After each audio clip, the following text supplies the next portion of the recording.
nagpagukod man ka? What? Gitistingan nimo ning muffler nimo man nagabanha-banha ka diri sa tagbilaran.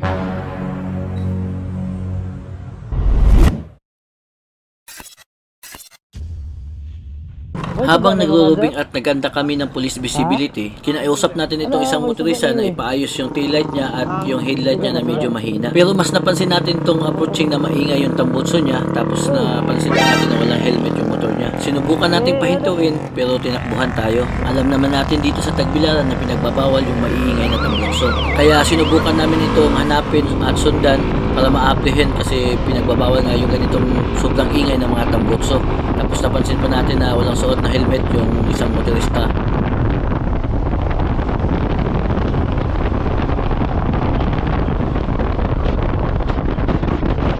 Sa bilis nung takbo niya, nawala na yung vision namin, hindi na namin mahagilap kung saan dumaan yun. Pero sinubukan pa rin natin hanapin, sinundan natin kung saan dadaan. At dito nga sa eskinang ito, medyo nalito pa kami kung dumiretso ba o lumiko. Buti na lang napansin natin dun sa unahan. At ayun, nakita natin, sinundan na natin. Medyo nagminor na siya, inakala siguro niyang hindi tayo nakasunod. Pero nung palapit na tayo at approaching na sa kanya, napalingon ito at napansin niya yung ating blinker.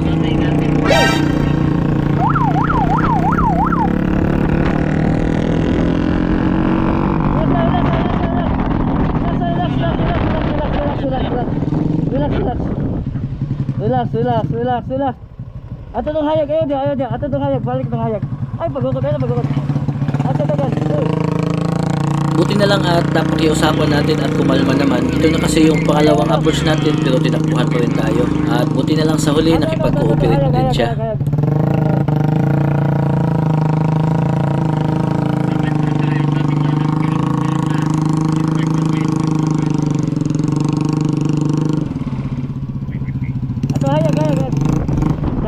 Hayag. Hayag.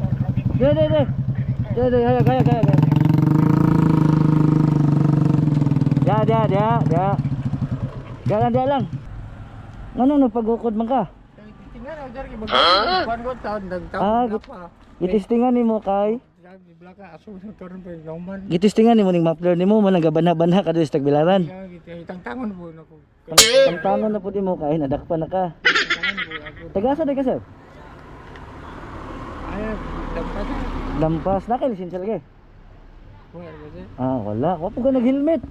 Unya og patahon ta sir, dili ka nang mood pagukod ta. Kay delikado kay saka okay ra, check na tayo mga na.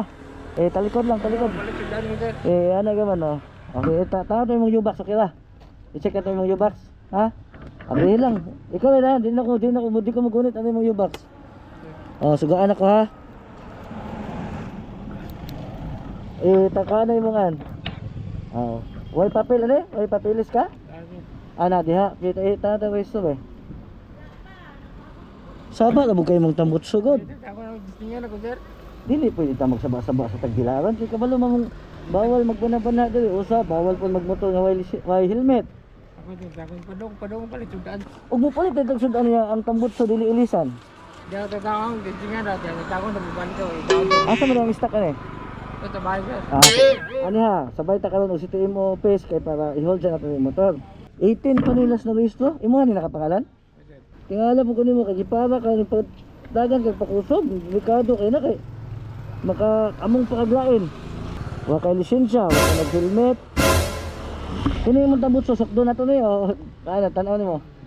Kuan na sir. Karon man kayo open man gud no, bawal gina siya nga tambutso ha. Ako kay buto-buto pero to gihapon ang sukdon gyapon.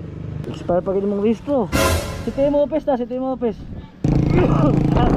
At muling paalala natin sa ating mga kaibigan na motorista dyan, pinagbabawal pa rin po ang maiingay ng mga tambutso. Mas mabuti na rin na nagmamaneho tayo na kompleto, may lisensya, nakarehistro, nakasuot ng helmet para sa ating safety, yung side mirror natin naka-intact pa rin. At kung pahihintuin man tayo katulad nito, huwag na nating subukang takbuhan o tumakas pa at para iwas na rin sa pagdududa kung bakit kayo biglang tumakbo. Nakaitos pagtanggal ng tambutso nimo? Alam naman namin na malapit na ang Pasko, pero wag muna nating ipilit kasi pinagbabawal pa ito. At muling paalala, ingat sa pagmamaneho mga kasikop.